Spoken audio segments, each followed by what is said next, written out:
दोस्तों नमस्कार, आदाब, सत श्री अकाल। द वायर के कार्यक्रम मीडिया बोल में आपका स्वागत है। आज क्रिसमस है, बड़ा दिन, जिसे अपने देश में पॉपुलर या लोक प्रचलित भाषा में कहते हैं बड़ा दिन। लेकिन आज भारत के जो टेलीविजन चैनल्स हैं उनमें राजनीतिक मसला छाया रहा। किसानों का मसला, किसान आंदोलन का मसला, और किसान आंदोलन का जो मुख्य मसला है उसके बजाय उसकी राजनीति को लेकर आज चर्चा काफी हुई। और इस बार बारी किसानों की नहीं थी, किसान आंदोलनकारियों की नहीं थी, इस बार बारी भारत के प्रधानमंत्री की थी। प्रधानमंत्री नरेंद्र मोदी जी ने आज कुछ राज्य जो थे, चुनिंदा राज्य, वहां से जो किसान सम्मान राशि है उसकी जो राशि का वितरण था, और देश के करीब 9 करोड़ किसानों में ये राशि जाएगी। लेकिन उन्होंने कुछ चुनिंदा राज्यों के कुछ किसानों को उनसे सीधा संवाद किया, और बहुत सारे मंत्री इन्वॉल्व थे सरकार के। एक जबरदस्त इवेंट था, इसमें कोई दो राय नहीं, जो आज और उस मौके का इस राशि वितरण जो थी उसका मौका प्रधानमंत्री जी ने किसान आंदोलन पर अपनी सरकार के अप्रोच या अपना दृष्टिकोण जनता के सामने, देश के सामने लाने के लिए उसका उपयोग किया। प्रधानमंत्री जी ने आमतौर पे सोचा जा रहा था कि शायद रास्ता निकालने की एक कोशिश दिखेगी उनके वक्तव्य में, लेकिन बड़ी दिलचस्प बात है कि ये जो स्पेकुलेशन था वो गलत साबित हो गया। और अब तक भारतीय जनता पार्टी के जो नेता टेलीविजन चैनलों में, सड़क पर, सभाओं में, अपने कैंपेन में जो कह रहे थे, मंत्रीगण जो बातें कह रहे थे, हूबहू वही बातें प्रधानमंत्री जी ने कह दी। प्रधानमंत्री जी ने ये कहा कि ये जो आंदोलन है पॉलिटिकली मोटिवेटेड है। एक तरह से उनका इशारा कि वेस्टेड इंटरेस्ट इसके पीछे है। पॉलिटिशियंस हैं और पॉलिटिकल पार्टीज हैं। नाम भले ही उन्होंने किसी नेता का नहीं लिया, लेकिन उनका इशारा बिल्कुल साफ था। उनका इशारा ममता बनर्जी की पार्टी की तरफ था, कांग्रेस पार्टी की तरफ था और लेफ्ट पार्टी, ये 3 पार्टियों का बिल्कुल साफ ठोस संकेत था। बंगाल का हवाला दिया, केरल में राज करने वालों का हवाला दिया, और पहले जो राज करते थे देश पर उनका भी हवाला दिया। तो इस तरह से ये 3 पार्टियां बिल्कुल क्लियर कट उनका आइडेंटिफिकेशन उनके भाषण में था। एक और बात उन्होंने कह दी, उन्होंने इस पूरे आंदोलन को इवेंट कह दिया, इवेंट मैनेजमेंट। अब इवेंट मैनेजमेंट के मामले में तो आप जानते हैं कि भारतीय जनता पार्टी के बारे में, उसके नेताओं के बारे में क्या क्या स्वयं उन्हीं की पार्टी के नेताओं ने कहा है, उस पर मैं ज्यादा नहीं जाऊंगा। लेकिन क्योंकि हमारे साथ 2 बहुत ही वरिष्ठ मेहमान हैं जो इस विषय पर हमसे ज्यादा जानते हैं, और मैं चाहता हूं कि वो आपसे सीधे हम उनसे सवाल कुछ करेंगे और उनका जवाब आप सुने। लेकिन उनसे हम बात करें इसके पहले मैं एक चीज और बताऊं कि प्रधानमंत्री जी ने सिरे से खारिज किया इस आंदोलन को, और यह माना कि जो 3 कृषि कानून हैं वो भारत की कृषि और भारत के किसानों के भाग्य को चमकाएंगे। तो वो मानते ही नहीं कि ये कृषि कानून जो है तीनों, ये इनमें कोई खोट है। भारत के तमाम जो कृषि विज्ञानी हैं वो बार बार एक एक पॉइंट को लेकर इन कानूनों के बाकायदा बता रहे हैं, पूरे देश को, पूरी दुनिया के सामने पेश कर रहे हैं कि इसमें क्या क्या खोट है, कैसे ये कारपोरेट और कैसे ये बड़ी कंपनियों के फायदे का है, कैसे ये किसान ही नहीं मिडिल क्लास के खिलाफ है, लोअर मिडिल क्लास के खिलाफ है, गरीब के खिलाफ है, खेत मजदूर के खिलाफ है। वो सारी बातें समझा रहे हैं, क्योंकि फूड कॉर्पोरेशन ऑफ इंडिया पर भी आफत आने वाली है, पब्लिक डिस्ट्रीब्यूशन सिस्टम पर, जन वितरण प्रणाली पर आफत आने वाली है, खाद्य सुरक्षा पर आफत आने वाली है इन कानूनों के अमली जामा पहनाए जाने से। तो भारत के प्रधानमंत्री ने जब ये बात कह दी, अब सवाल इस बात का है कि फिर समाधान क्या है, फिर इस आंदोलन के लिए क्या बचता है सरकार की तरफ से, जो बार बार कह रही है कि हम फिर बातचीत करने को तैयार हैं। तो बातचीत क्या सिर्फ किसान नेताओं को समझाने के लिए, कन्विंस करने के लिए कि आप हमारी बात मान लीजिए? हमारे साथ इस विषय पर बातचीत करने के लिए 2 खास मेहमान हैं। हमारे साथ हैं प्रोफेसर परमिंदर सिंह। प्रोफेसर परमिंदर सिंह अमृतसर में जो गुरु नानक यूनिवर्सिटी है, वहां पर अंग्रेजी विभाग के प्रोफेसर रहे हैं, और अभी सेवानिवृत्त हैं, लेकिन वो लगातार सक्रिय हैं सामाजिक और बौद्धिक स्तर पर। हमारे साथ देश के बहुत मशहूर कृषि मामलों के जानकार पत्रकार हरवीर सिंह हैं, आउटलुक हिंदी के एडिटर रह चुके हैं। आप दोनों का स्वागत है। सबसे पहले परमिंदर सिंह साहब, आपसे मैं जानना चाहूंगा कि प्रधानमंत्री साहब ने आज जो बात कही है किसान आंदोलन को एक तरह से सीधे खारिज करने की, अब आपको क्या लगता है कि फिर समझौते का, बीच बचाव का, मध्यस्थता का आखिर क्या अब कोई रास्ता बचा है?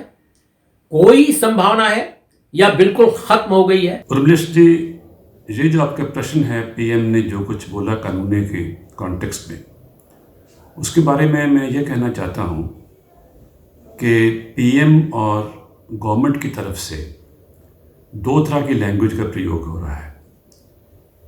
एक तो जो पीएम लगातार इस कानूनों की डिफेंस में बोल रहे हैं, इन कानूनों के फ़ायदे जो भी उनकी निगाह में किसानों के लिए हो सकते हैं उसको वो बोल रहे हैं, उसको लोगों तक पहुंचाने की कोशिश कर रहे हैं। और दूसरी तरफ जो गवर्नमेंट के नुमाइंदे हैं, मिनिस्टर है, सेक्रेटरी है, वो दूसरी लैंग्वेज बोल रहे हैं डायलॉग की, कि ये एक डाउट पैदा करने की कोशिश कर रहे हैं कि शायद सरकार डायलॉग के लिए बहुत सीरियस है। चाहे उसमें वो ये कह रहे हैं कि आप अपना स्थान और समय तय कर लें डायलॉग के लिए, हम वहीं पर आ जाएंगे। वो भी लैंग्वेज उनकी ऐसी है जिससे वो ये ज़ाहिर करने की कोशिश कर रहे हैं किसान गलबात और डायलॉग में नहीं आना चाहते। ये दोनों तरह की लैंग्वेज किसानों के संघर्ष को बदनाम करने की लैंग्वेज है। ये दोनों तरह की लैंग्वेज किसान जो अपनी मांगों के प्रति कह रहे हैं, जो उनकी जस्टिफिकेशन है, उसको झूठा प्रूव करके उसकी जगह पर वो अपना जो डिस्कोर्स है इस कानूनों के बारे में, उसको लोगों तक ले जाना चाहते हैं। और इस कॉन्टेक्स्ट में वो समझ रहे हैं कि हम किसानों के इस संघर्ष को असफल बना देंगे, इसको अपने नतीजों तक पहुंचने से रोक लेंगे। दूसरी बात, जो पीएम लगातार इन कानूनों के बारे में बोल रहे हैं, उसका दूसरा अर्थ ये है कि जिस प्रोग्राम के लिए ये कानून बनाए गए थे, जिसके तहत कि इन कानूनों ने, लॉज ने फ़ायदा करना था अपने कॉरपोरेट्स का, उसको प्रूव करने की कोशिश कर रहे हैं। सो इस कॉन्टेक्स्ट में देखा जाए तो government is against a struggle. इसका जो भविष्य हो सकता है उसके बारे में इतना ही कहना चाहता हूँ कि भविष्य के बारे में मांगों का माना जाना ना माना जाना ये अहम नहीं है। अहम बात यह है कि इस संघर्ष ने अभी तक ये अचीव कर लिया है कि उसने डेफिनेशन बदल दी है डेमोक्रेसी की। उस डेमोक्रेसी की जो पहले स्टेट डिटर्मिन करती थी, उस डेमोक्रेसी के मायने अब लोगों ने तय कर दिए हैं कि जो लोग कहेंगे वो ही डेमोक्रेटिक होगा, ना कि जो सरकार आपको आज्ञा देगी वो डेमोक्रेटिक होगा। हमारे दूसरे मेहमान हरवीर सिंह हैं। जैसा मैंने आपको बताया, आउटलुक के संपादक रह चुके हैं, हिंदी आउटलुक के, और कृषि मामलों के जानकार हैं। हरवीर सिंह, आपसे मेरा यही सवाल है कि क्या प्रधानमंत्री जी की आज की जो चर्चा थी, आज का जो उनका उद्बोधन था, उसके बाद आपको क्या लगता है कि सरकार और किसानों के बीच में किसी भी तरह की कोई समझौते की गुंजाइश अब बची है? कमलेश जी, देखिए, जिस तरह से प्रधानमंत्री ने कहा है कि ये कानून किसानों के लिए ठीक है, ये सरकार की और उनकी रणनीति का हिस्सा है।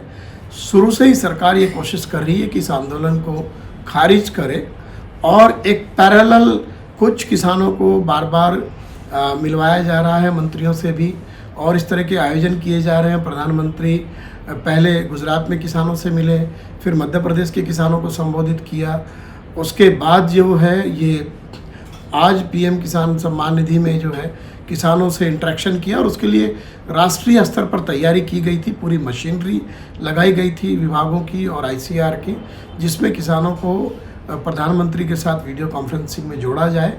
और जाहिर सी बात है कि जिन लोगों को वहाँ पर जोड़ा जाएगा वो वही बात करेंगे जो सरकार चाहती है। ये बिल्कुल ठीक है कि जो प्रोपेगेंडा वार है वो ये पूरा आंदोलन अब उसमें तब्दील होता दिख रहा है। लेकिन सरकार के पास जिस तरीके का इंफ्रास्ट्रक्चर है, जो मशीनरी है, जो संसाधन है, और साथ में उनकी पार्टी का भी इतना बड़ा एक इंफ्रास्ट्रक्चर है, मैन पावर है, तो सरकार ने सब कुछ झोंक दिया है इसमें कि जो सरकार ने फैसला लिया है, 3 कानून जो बनाए हैं वो बिल्कुल ठीक हैं, किसानों के हित में है, और जिससे कि लोग आंदोलनकारी किसानों को इग्नोर कर सकें। जहाँ तक किसानों की बात है, वो बड़े पुख्ता तरीके से पूरे अपने, मैं कहूँ कि उनका डिटर्मिनेशन बहुत मजबूत है, और आज 1 महीना हो गया है, उनकी तादाद बढ़ रही है, जो ये दिखाता है कि अभी तक उनका जो हिम्मत है उसमें किसी कोई तरह की कोई कमी नहीं आई है। लोग जुड़ रहे हैं, लेकिन हाँ, ये बात सही है कि शायद सरकार ये रणनीति पर काम कर रही है कि आंदोलन को थका दिया जाए। जो अभी तक की वार्ताएं हुई हैं उनमें बहुत ज़्यादा कुछ इस तरीके का रुख नहीं था कि समझौता किया जाए, क्योंकि एक तरफ सरकार के मंत्री और बीजेपी के प्रतिनिधि लगातार किसानों के ऊपर कई तरीके के आरोप भी लगाते रहे और कानूनों को जायज़ ठहराते रहे। दूसरी तरफ किसान अड़े हुए हैं कि ये कानून खारिज होने चाहिए, हमें बीच का कोई समझौता मंजूर नहीं है। एक डेडलॉक चल रहा है, करीब 20 दिन होने को आ रहे हैं कि कोई बातचीत नहीं हो रही किसी तरफ से, तो ये चिंता की बात तो है। और मुझे लगता है कि ये आंदोलन लंबा खिंच रहा है, इसका जो भी होगा स्वरूप वो आने वाले दिनों में किस तरीके से किसान अपनी बात ज़्यादा किसानों तक पहुंचा सकते हैं और बाकी राज्यों के किसान कितना इन लोगों के साथ जुड़ते हैं, उसके ऊपर निर्भर करेगा। और प्रोफेसर सिंह, हम ये भी आपसे जानना चाहेंगे, मेरा दूसरा सवाल है कि क्या प्रधानमंत्री ने जो आज एक कही है बात कि उनकी सरकार ने किसानों के लिए और कृषि सुधार के लिए अब तक इस देश में जो किया है वो किसी ने नहीं किया था, और एक तरह से उन्होंने माना है कि एमएसपी का उन्होंने दायरा बढ़ाया। पहले 7 लाख करोड़ रुपया किसानों को कर्ज जो है बैंकों से मिलता था कुल देश में, अभी 14 लाख करोड़ हो गया है, और 14 लाख करोड़ इसके अलावा बहुत सारी और जो बेनिफिट्स हैं किसानों को मिली हैं। अब उन्होंने जैसे 6,000 रुपए की स्कीम तो खैर है ही है। तो ये सारी बातें जो ये दावे किया, और उसके मुतालिक उन्होंने कहा कि ये जो कृषि कानून है उसी की कड़ी में किसानों के लिए फायदेमंद है। क्या आपको लगता है कि जो किसान आंदोलनकारी हैं, चाहे वो पंजाब के हों, हरियाणा के हों या दूसरे और सूबों के हों, क्योंकि इस आंदोलन में अनेक सूबों के लोग इन्वॉल्व हो गए हैं, किसी की संख्या कम है, किसी की ज़्यादा है, जाड़े का दिन है, कोरोना का माहौल है, बहुत सारे दूर दराज के स्टेट शायद इस कारण भी नहीं है, लेकिन किसानों में कई राज्यों में एक मोबिलाइजेशन जरूर है इस आंदोलन के पक्ष में। तो क्या ये आंदोलनकारी कन्विंस होंगे प्राइम मिनिस्टर के आर्गुमेंट से, आपको लगता है? आपने ये जो हवाला दिया है कि पीएम ने एमएसपी का दायरा बढ़ाने की बात की है, इसके बारे में इतना ही कह सकता हूँ कि पीएम के दूसरे बयानों की तरह इसमें भी कुछ सच्चाई नज़र नहीं आ रही है। एमएसपी का दायरा तो कहाँ बढ़ना था, इसके बिल्कुल खिलाफ पिछले समय में आम जो ज़्यादा क्रॉप्स हैं, चाहे वो फल हो, सब्ज़ी हो, एडिबल ऑयल हो या और के क्रॉप्स हो सकती हैं, उनकी एमएसपी या उनकी कीमत जो मार्केट में लगी है वो गिरी है, जैसे अनियन की गिरी है। सो इसका जो पिछला एक्सपीरियंस है उसके कॉन्टेक्स्ट में इस स्टेटमेंट में कोई सच्चाई नज़र नहीं आ रही है। जो पीएम साहब ये बोल रहे हैं कि इन कानूनों से किसानों के हित की बात होगी, और उसके बारे में यही कहा जा सकता है कि अगर आप इन कानूनों को तीनों को इकट्ठे स्टडी करेंगे तो उनकी एक इंटरडिपेंडेंस नज़र आ रही है कि अगर मार्केट प्राइवेट होगी, कीमत गिरेगी, अल्टीमेटली गवर्नमेंट प्रोक्योरमेंट से पीछे हटेगी, ख़ासतौर पर पैडी की प्रोक्योरमेंट से और वीट की खरीदने से। उसकी वजह से पीडीएस में कमी आएगी, पीडीएस बंद होगा, और जब पीडीएस बंद होगा तो उससे जो गरीब लोग हैं उनकी ज़िंदगी में संकट बढ़ जाएगा। सो इस कॉन्टेक्स्ट में जितना भंडारण वो ज़्यादा करेंगे उससे भी एक फूड सिक्योरिटी आपकी खतरे में पड़ेगी। सो इस कॉन्टेक्स्ट में ये जो कानून है, पीएम या गवर्नमेंट जो मर्जी कहे, इनका जो बेसिक कैरेक्टर है वो एंटी पीपल है। इस बात से पीएम कभी भी किसानों को कन्विंस नहीं कर सकता। वो कन्विंस नहीं होंगे, इसलिए नहीं होंगे कि दे नो कि उनके पास फ्यूचर में क्या कुछ रखा है। वो सिर्फ संकट ही संकट है जो उनकी ज़िंदगी में, उनकी प्रॉपर्टी में इन कानूनों की वजह से आएगा, और इससे जो किसान का जो संघर्ष है वो और ज़्यादा इसी डायरेक्शन में चलता रहेगा। हरवीर सिंह, आज ये प्रधानमंत्री जी ने ये भी कहा कि इस आंदोलन के पीछे एक तरह से पॉलिटिकल मोटिवेशन है, पॉलिटिकली मोटिवेटेड है, और उन्होंने बगैर नाम किसी नेता का लिए हुए साफ साफ बता दिया कि 3 तरह के शक्तियां इसमें इन्वॉल्व हैं। कांग्रेस और तृणमूल कांग्रेस के बारे में भी उन्होंने कह दिया, शायद वहां चुनाव होने वाला है इसलिए उनका जिक्र ज्यादा आ गया, और केरल के हवाले, बंगाल के हवाले उन्होंने वामपंथियों का जिक्र किया। हालांकि वामपंथी इस देश में काफी सिमट से गए हैं, ऐसा माना जाता है, लेकिन प्रधानमंत्री जी ने काफी प्रमुखता उनको दी। लेकिन क्या आपको लगता है कि एक ऐसा गैर पार्टी आंदोलन, किसानों का जो आंदोलन है, अब तक किसी बड़े नेता को मंच पर भी उन्होंने नहीं जाने दिया है, तमाम कोशिशों के बावजूद कोई पॉलिटिकल पार्टी का नेता इसके मंच पर नहीं है। जो कोऑर्डिनेशन कमेटी है, उनकी जो मोर्चा है, उसमें कोई पॉलिटिकल पार्टी का बड़ा नेता इन्वॉल्व नहीं है, सिवाय किसानों के और किसान एक्टिविस्ट के या किसान संघों के रिप्रेजेंटेटिव के तौर पे। मैं आपसे यह समझना चाहता हूं कि प्रधानमंत्री ने कन्विंस करने की कोशिश की कि एमएसपी पर, किसानों के कर्ज के मामले में उनकी सरकार अनपैरेलल, मैंने किसी भी सरकार से बेहतर है पहले की। तो क्या किसान इससे कन्विंस होंगे? आपको लगता है प्रधानमंत्री की बातों का असर पड़ेगा? देखिए, सरकार लगातार कह रही है कि इस सरकार ने देश के किसानों के लिए जितना काम किया किसी दूसरी सरकार ने नहीं किया। इसको लेकर के सवाल हो सकते हैं, उनके दावों के ऊपर बात की जा सकती है, क्योंकि ऐसा कुछ चमत्कार इस सरकार ने नहीं किया जो किसानों के लिए अलग हो। ये बात अलग है कि उन्होंने बातें बहुत की है, प्रचार बहुत किया है, और कुछ बड़े बड़े काम करने के अनाउंसमेंट किए हैं जो कि अपने लक्ष्यों को हासिल करते नहीं दिखते हैं। अब जैसे हम बात करें कि एमएसपी की बात करें, सरकार ने इतना एमएसपी दिया। अगर एमएसपी का हम बढ़ोतरी का दायरा देखें, जो यूपीए सरकार में जो बढ़ोतरी का परसेंटेज था, उसके मुकाबले एनडीए की सरकार के दौरान जो बढ़ोतरी हुई है वो बहुत ही कम है। इसलिए ये नहीं कहा जा सकता कि किसानों को दाम में बढ़ोतरी करने के लिए सरकार ने ज़्यादा काम किया।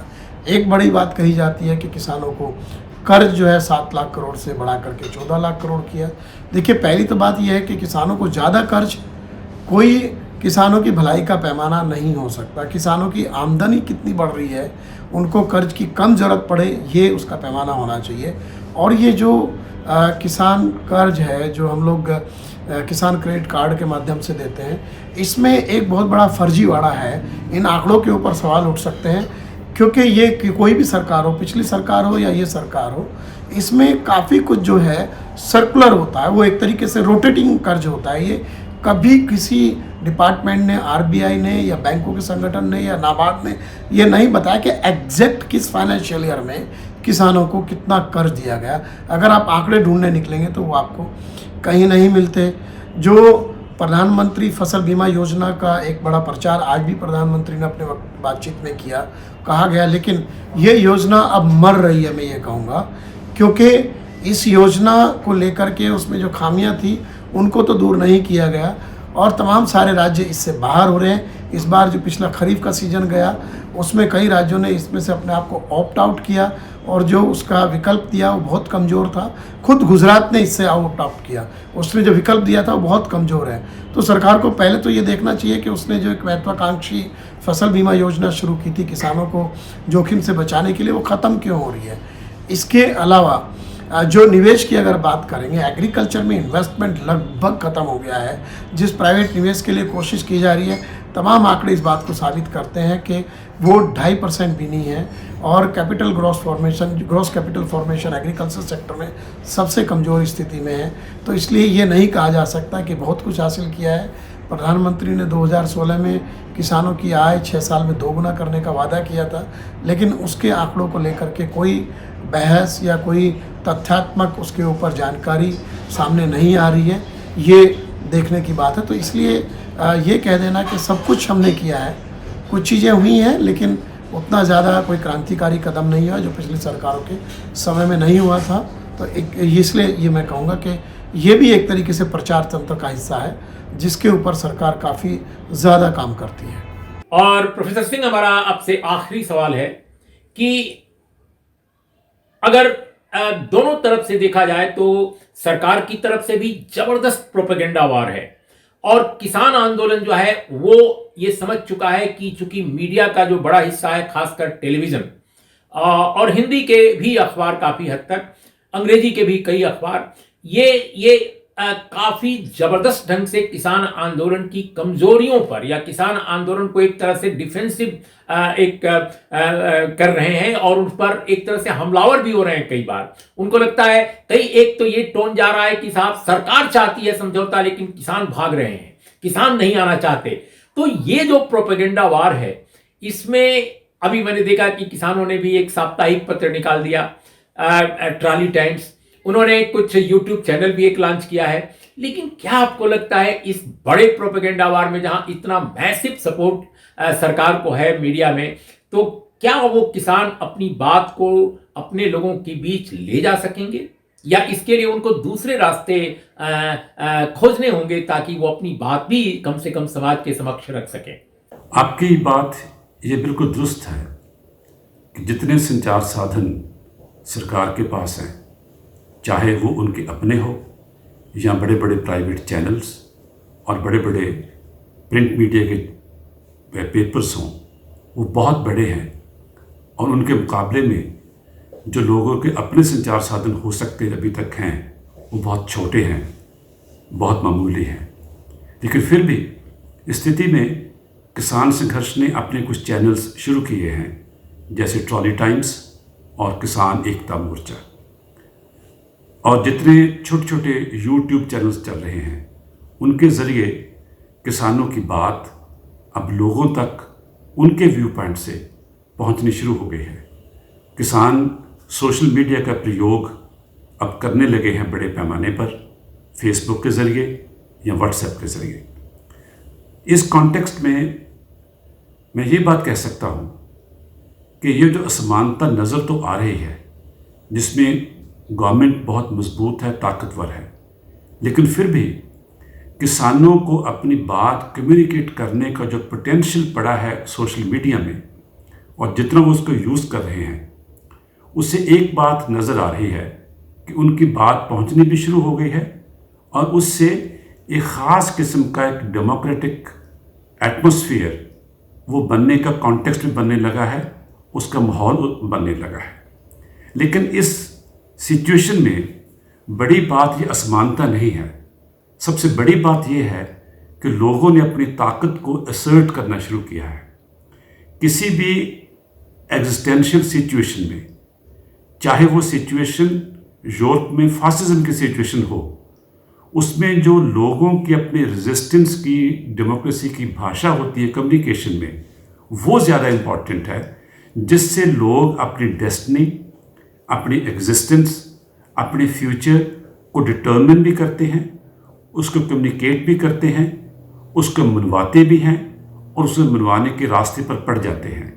इस संघर्ष की ये सबसे बड़ी कंट्रीब्यूशन है कि इसने लोगों की इस हस्ती को आम एटमॉस्फेयर में बिल्कुल फोरग्राउंड किया है और ये फोरग्राउंडिंग ही इस संघर्ष की सबसे बड़ी अभी तक की अचीवमेंट कही जा सकती है। मेरा आखिरी सवाल है अरवीर कि ये जो प्रोपेगेंडा वार है, इतना जबरदस्त किसान आंदोलन के बरक्स, इसमें उनके इतने दिन हो गए, 30वां दिन, और इसके अलावा 30वां दिन है, फिर इसके बाद अनेक लोग, आप जानते हैं कि उनकी मौत हुई है किसानों की।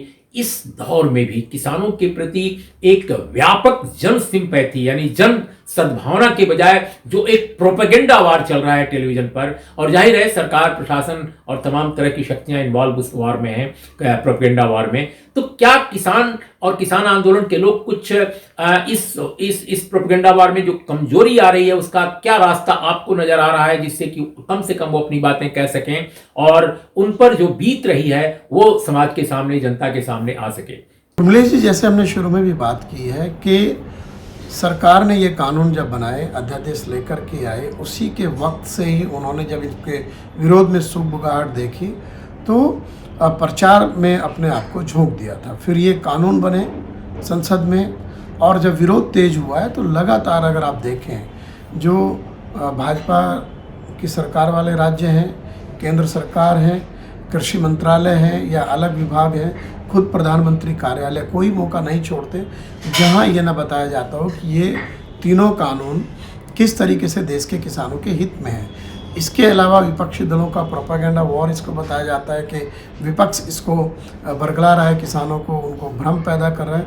लेकिन मेरे ख्याल से जब सरकार के साथ कई दौर की वार्ता किसान प्रतिनिधियों की हो चुकी है और अभी तक किसानों ने अपने मंच को राजनीतिक इस्तेमाल उसका नहीं होने दिया है।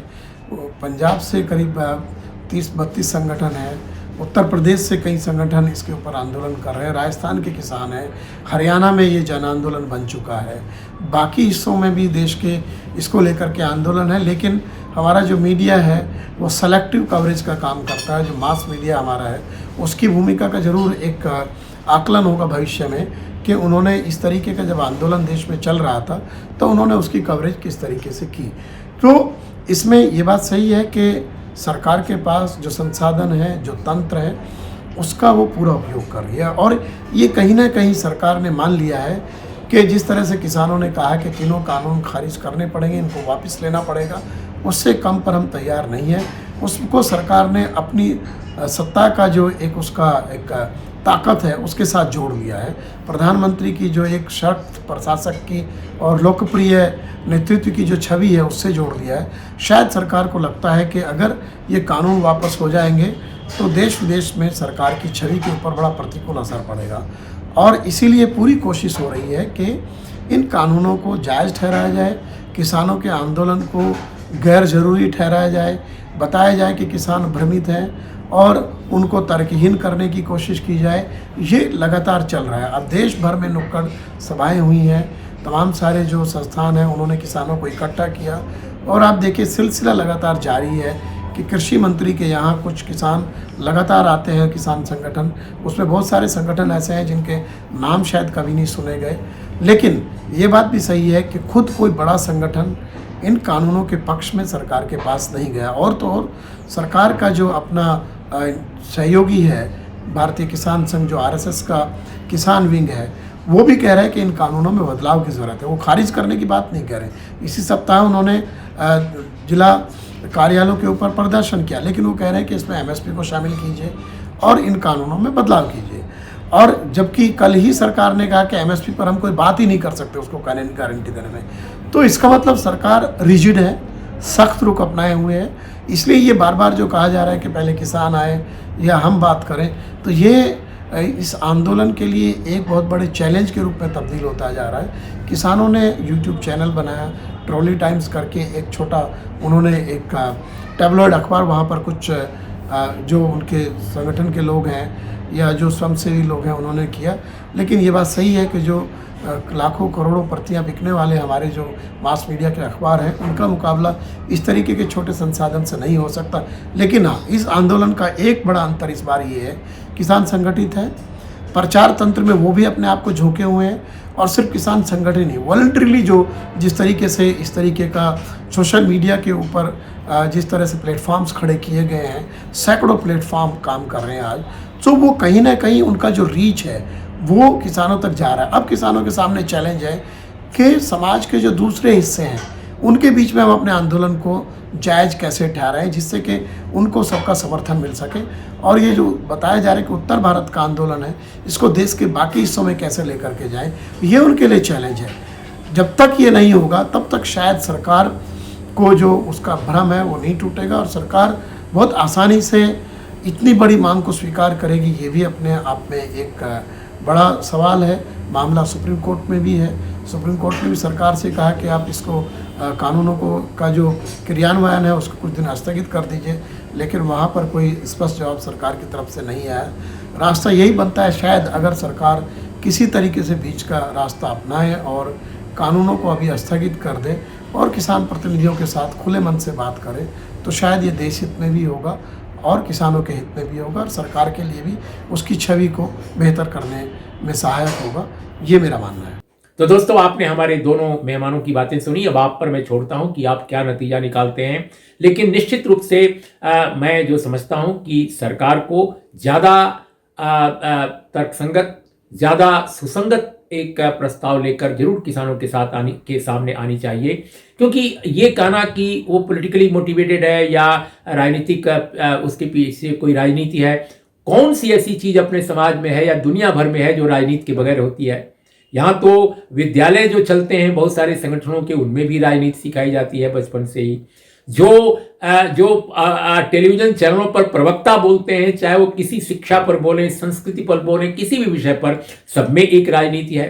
तो राजनीति को एक तरह से बिल्कुल कलुषित समझना और स्वयं राजनीति में रहना, स्वयं राजनीति करना, तो ये कुल मिलाकर मुझे लगता है कि इससे मुक्ति चाहिए, इस डिस्कोर्स से। और जरूरत इस बात की है कि सरकार एक व्यापक अपना नजरिया अख्तियार करे और किसान आंदोलन से निगोशिएट करे, और किसानों को भी मैं समझता हूं कि एक निगोशिएशन की टेबल पर आना चाहिए, जिससे कि कोई न कोई नतीजा निकल सके। लेकिन ये तभी संभव होगा जब दोनों ओर से लोगों के दिल और दिमाग खुले रहेंगे और एक दूसरे को समझने का, एक दूसरे की बात को मानने का एक मिजाज दोनों के बीच में पैदा होगा। इन्हीं शब्दों के साथ आपका बहुत धन्यवाद। नमस्कार, आदाब, सत श्री अकाल।